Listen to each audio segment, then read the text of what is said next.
Have you ever mistaken people's silence for their confidence in you? It's an easy trap. The meeting ends, no one objects, heads nod politely, and you think, good, they're with me. But sometimes silence isn't agreement, it's exhaustion, it's fear. It's people who've decided it's safer to be quiet than to be honest. And that's not unity, that's simply survival. In leadership, especially in churches, we love quiet rooms. We say things like, there's no drama lately, or everybody seems happy. But peace isn't always the absence of conflict. Sometimes it's just the absence of permission to speak. People don't always challenge us when we're wrong. Sometimes, in unhealthy environments, they've learned that it doesn't change anything, or worse, that it could cost them something if they try.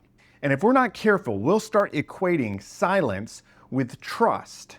We'll start believing that as long as no one is pushing back, we must be leading well. But real trust doesn't hide. It contributes, it questions, it sharpens. It tells you whenever you've got spinach in your teeth before you get the photo taken. So if you're leading anything, a team, a staff, a church, a family, and no one's disagreeing with you, that's not a compliment. That's a red flag. It means that you've either surrounded yourself with people too loyal to be honest, or you've trained them to believe honesty isn't worth the risk. Healthy leadership doesn't silence people, it creates space for truth to speak. Because silence might look like confidence, but it can just as easily be quiet. And here's where it ties back to the church. When congregations stop speaking up, when communities stop engaging, when people stop asking questions, it's not usually because everything's fine. It's because somewhere along the way, we taught them it doesn't matter if it's not fine. Trust isn't built in the quiet. It's built in the conversations that we don't want to have with the people we'd rather not hear from about the things that we wish would stay buried. So maybe the real question isn't whether people are quiet, it's whether you're safe enough to be honest with. Because the measure of leadership isn't how still the room is, it's how free the people in it feel